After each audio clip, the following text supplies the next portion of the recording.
So firstly, my connection with India goes back many, many years. Mhm. Unlike Mr. Sunak, I grew up in India. Could you मेरी Hindi please? बहुत अच्छी है जी, आप कोशिश करें मेरे से बात करने की। मैं दिल से हिंदुस्तानी हूँ, रहता हूँ वहाँ हूँ, ये मेरी जन्मभूमि है, वो मेरी कर्म भूमि है Britain. The Indians create value wherever they go. Mr. Sunak, being the first Prime Minister in the UK of Indian origin, does inspire you. My father was a Secretary Government of India, so I've been inspired by him. My desire is to bring the smiles back on each Londoner. There are over 300 languages spoken there. As the Mayor of London, which I will be on 2nd of May 2024, I will not be sitting on a fence. Referring to the Khalistanis, of course, they were not parachuted in.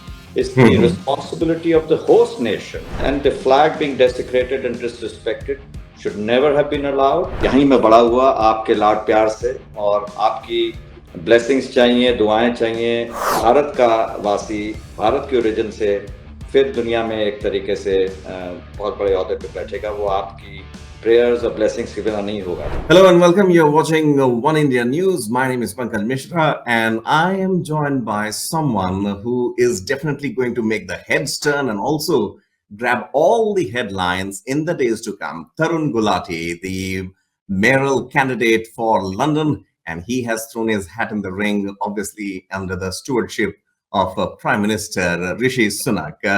Tarun, thank you so much for speaking to us. And Thank you so also, much, Pankaj. I'm actually an independent candidate. yes, I was a Conservative Party member. So right. indeed, Mr. Sunak is the Prime Minister, but I'm standing as an independent. Right. And I will be standing against the Conservative candidate and the Labour Right. candidate, who is the current incumbent. Delighted to be speaking with One India today. Thank you for having me. Thank you. Obviously, when we look at UK or London per se from India, obviously the leadership is something that has been hogging the limelight, and Prime Minister Sunak, obviously the kind of attachment he has shown with India. Recently, we saw visuals of the Diwali celebrations at 10 Downing Street. Obviously speaks volumes about the connect with the masses, especially the Indian diaspora there. Mr. Gulati, how is your candidacy as of now views the role of Indians there vis-a-vis the current situation in the UK? So firstly, my connection with India goes back many, many years. Unlike Mr. Sunak, I grew up in India. I spent my formative years here. I studied here. I even worked here. So first, maybe 35 years of my life, I was connected directly in India before I started my worldly travels, and I've lived all over the world in all continents as a banker. So I think the Indians create value wherever they go, and particularly in the UK, there are about 1.6 odd million Indians of Indians from Indian origin, and they're sort of creating value in businesses, as professionals, in different spheres of life. And Indian businesses are indeed great trading partners where the UK is concerned. So one of the largest trading partners. So I think the free trade agreement that is expected to be signed shortly should pave the way for more business, more trade flows, and indeed both the UK and India should benefit after that agreement. Right. So when we saw, Rishi Sunak becoming the Prime Minister of UK, obviously India was at least, gung ho that, hey, look, one Indian has been at the helm of the affairs there. Was there any kind of, I would say, inspiration that you drew from Rishi Sunak? Was there some sort of connect that you should be choosing UK as the final destination? Firstly, I've lived in the UK for 20 years, although I've lived all over the world. London is home for me for the last 20 years. And I've sort of, I left a fantastic job, one of the best jobs Investment banker, I believe. as an investment banker with HSBC, and I decided to call London my home. So as far as I'm concerned, certainly Mr. Sunak, being the first Prime Minister in the UK of Indian origin, does inspire you. And but at the same time, the UK is a place which gives you opportunities. There are members in the Houses of Lords. In the Lords, there are members of Parliament. So the UK is a fantastic place, but if you're doing well, you can speak for the highest office in the country. Right. In terms of my own personal conviction to stand for office, my family has a history from the 19th, 20th, 21st century in public service. My father was a Secretary Government of India, so I've been inspired by him. Right. My grandfather on the paternal side studied in London for about 7 years in the early 1900s, rose to be Okay. a top civil servant first under the British and then with the Republic of India. And on the maternal side, we firstly gave Lahore its electricity, my family, and then we co-founded Punjab National Bank. We also paved the way for what is now called FICCI, which is called the Indian, I think, Associated Chambers of Commerce. And one member of the family was also the first agriculture minister for undivided Punjab, which is huge. So I've personally been involved with public service for so many years. I do a lot of things which, particularly the next generation, the youth, inspire me. I learn from them and indeed spend a lot of time with them. I run a set of awards called the 21st Century Icon Awards since the past 7 years, all below 50 years, where finalists and winners have come from 44 countries to date, and media has covered in over 88 countries. So I try and uplift the youth wherever I go, and see these 44 countries, the youth has been sort of uplifted in different ways and forms.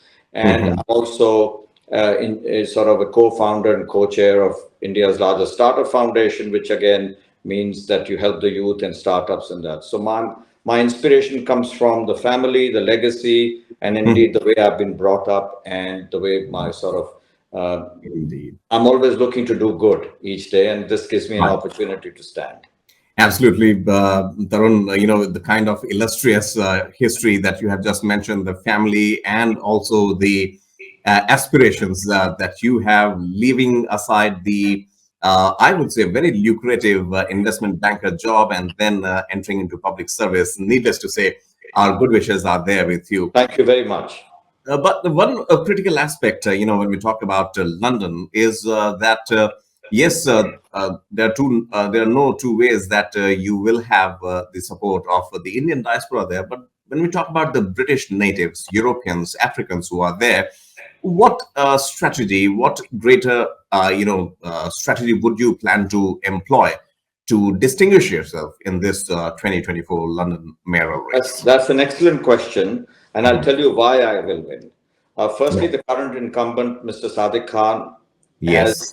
has started some policies that are not effective, they're not efficient, and they need to be abolished. For instance, his policy to have the ultra-low emission zones. For instance, if you're driving a vehicle which is registered at a certain date, and if you're driving a vehicle which is older, you pay £12.50 to enter. Let's say if you're stationed in Greater London, to enter those zones. So you're paying a certain amount of money, which is very onerous, particularly with the cost of living crises. Then you have a congestion charge zone. So on top of that, if you enter central London or certain parts of London, you would pay an additional £15. So imagine if you're just driving a car and you're paying £27.50 to drive around. So the freedom of movement is being impacted. I will abolish ULEZ on day one as it exists. Congestion charge, as I said, will exist, but over the weekends and holidays, again, I'll abolish that. Again, Mr. Khan has sort of reduced the bus routes. Now, a lot of people use the buses. Now, they've been impacted. Bus stations have been removed, bus stops have been sort of removed. So that is impacting the freedom of movement again. Again, he's introduced 20-mile-per-hour zones. Now, you'll appreciate that London was initially a set of villages. So you can't have a one-size-fit-all. Traffic moves a certain way. Once you monitor that, then you see where you need 30-mile zones where it's not an accident-prone area. But if something else, you have sort of statistics to point out, some places this needs to be removed. So I'm going to sort of review that and remove it where it's not required. There are cycle lanes where they're not required. Let me give you an idea of Mayfair, the Park Lane area. There's a huge cycle lane. Now that's a very important, it's just opposite Hyde Park, and vehicular traffic is being impacted. A lot of road works are going on. Taxis, Uber drivers, and others are all impacted. So I'm going to look at all this, and you'll appreciate that London has the oldest tube, the underground.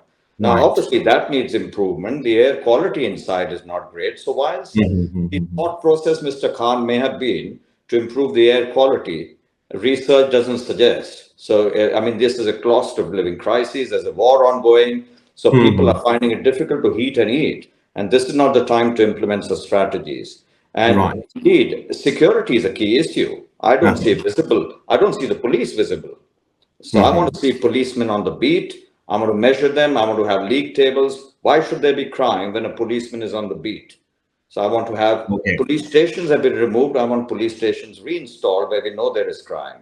Affordable housing is a problem. People are living below living standards because the rents are high. So I want to build more affordable housing. I want to do more for the youth. I want to create opportunities, bring in investments, and you'd appreciate as a banker, I know a thing or two about investments. So I'm going to bring money in, even when the government is not willing to fund us. I believe I have a moral responsibility. So my desire is to bring the smiles back on each Londoner. There are over 300 languages spoken there.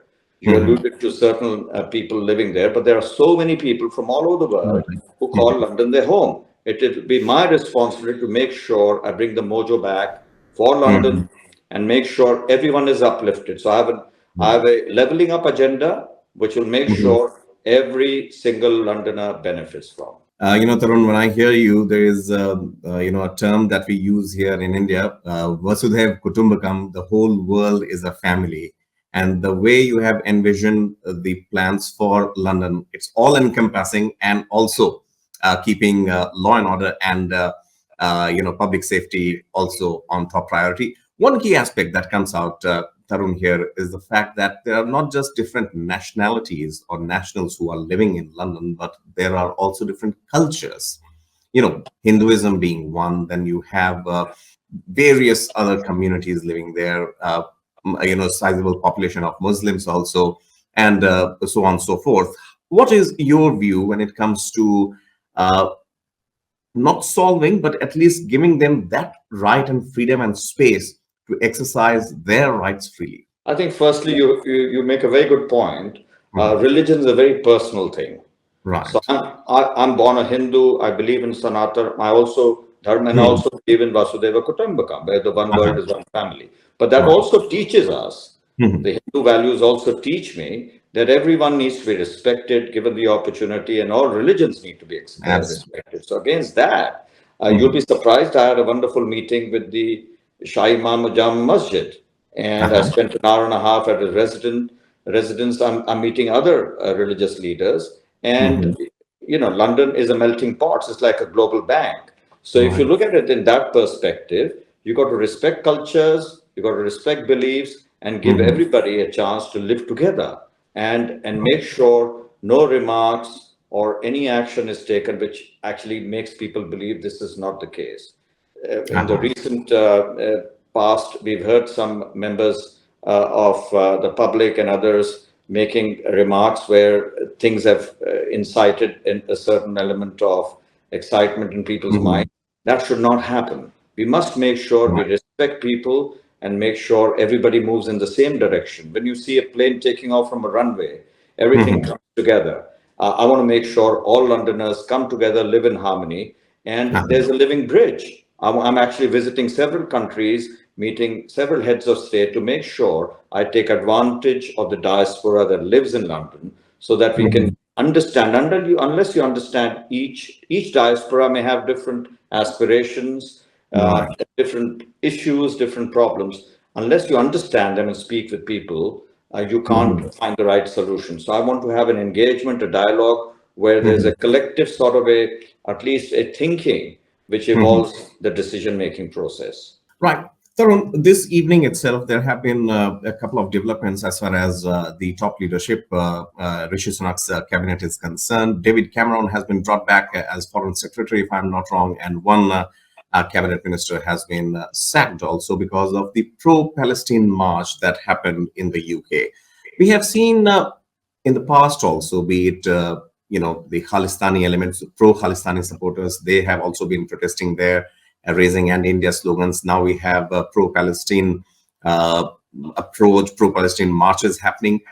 How central or how focal is London? Because I know, and our viewers would also agree, that the steps that the central government, Rishi Sunak's government, takes has also a bearing on the capital city. So your job in that case becomes, increases manifold. I mean, you might be in opposition, you might be an independent candidate, but then the steps being taken there have their ramifications here. So how do you plan to actually attend to them and manage the city when it comes to these marches? I've led large companies. I know what a dashboard looks like. For me, there should be no differentiation. Everybody living in London, if there's a protest march and it's peaceful, and as you correctly alluded to, the Palestinians are currently in central London and other parts of London, no problem in doing that. But nobody should be making remarks that incites the sentiments. There is a Right. strife going on, and both sides of the strife may have rationale behind them. But at the same time, we know that civilians are being affected, particularly as we know in Gaza as we speak. There are children there, there are civilians there. So long as I can see humanitarian aid flowing in, so long as there are medicines going in, we need to make sure there's a safe passage. So if there people are protesting for the safety of those children, the refugees there and the others in those camps, if it's peaceful, then the political establishment should make sure no remarks are made that incites any sorts of sentiments. Right.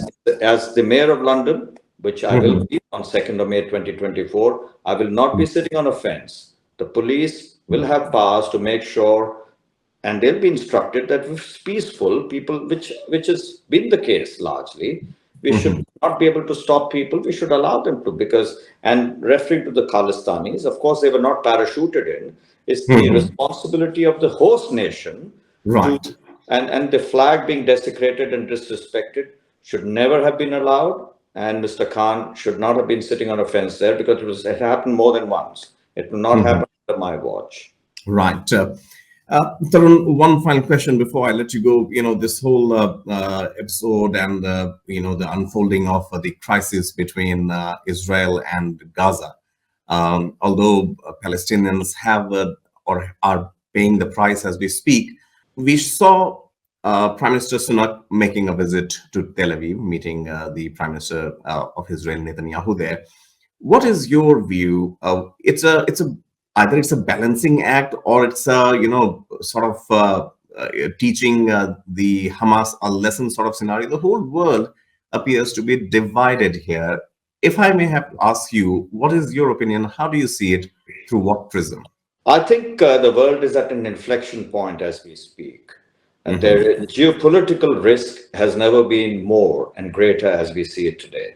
It not only because of the war going on in Europe, but the world is actually at a point where it's at a tipping point where we need to be extremely careful. And I think some sense need to prevail with some senior leaders to get together in a room and find a solution, because you can't have a problem lingering for too long.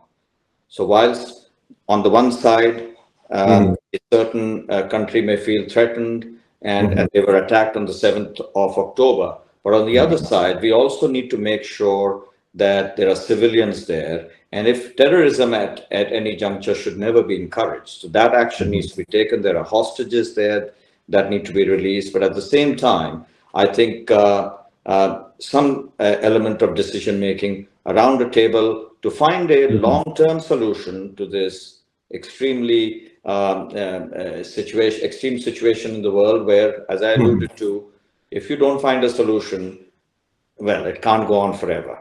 Can't go on forever. At least clearly, that's what an investment banker would also think. Like, you can't have a problem in front of you for longer than expected.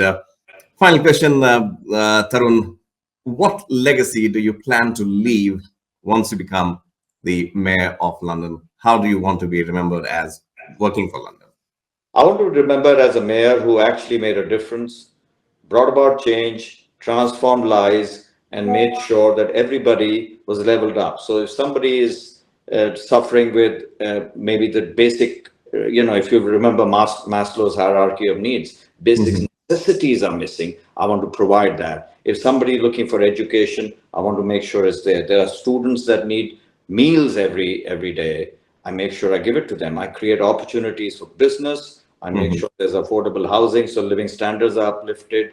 Basically, I want to bring, you will be surprised that London, whilst on the global index of global cities, is number one. But if you look at the number of Fortune 500 global companies headquarters that were in London, they have dropped from about 24 to about 14 now. Why is that? Because the costs are high. I want to make sure I bring in more business, uplift the lives. When you have trade flows, businesses thriving, SMEs actually looking good, and their businesses are looking good, then you bring back the smiles. When people are happier, all these problems you and I have been discussing actually should become a thing of the past. So I want to be remembered as somebody who brought about lasting change, so that, and not only as a city, but in the world, so that if I can pay a little, my sort of homage and contribution to the current problems in the world in terms of the actions I take, which I will take, that will pave the way for lasting peace. And some of the problems we've been talking along should be a matter of history. So that will be the legacy I would be looking for. Well, that's a pretty positive way to look at it. Definitely. I mean, no doubt the job is challenging, but the attitude I must give in Tarun here, that is definitely to fight But we'll get until. there, and we'll get there together. So let's work on it together. Thank you for having me today. It's indeed been a pleasure and privilege. Right, Tarun, one final word. Sorry, I can't help but ask you this. You have been living in UK and the western part of the world for more than 2 decades now, but I have heard that your Hindi is also very impeccable. Would you मेरी please? Hindi बहुत अच्छी है जी, आप कोशिश करें मेरे से बात करने की. But ये सुन के, you can't make out that you are speaking to someone who is going to be in charge of London. क्या message देना चाहेंगे? What message would you like to give to India, preferably in Hindi, in this festive season and in the years to come?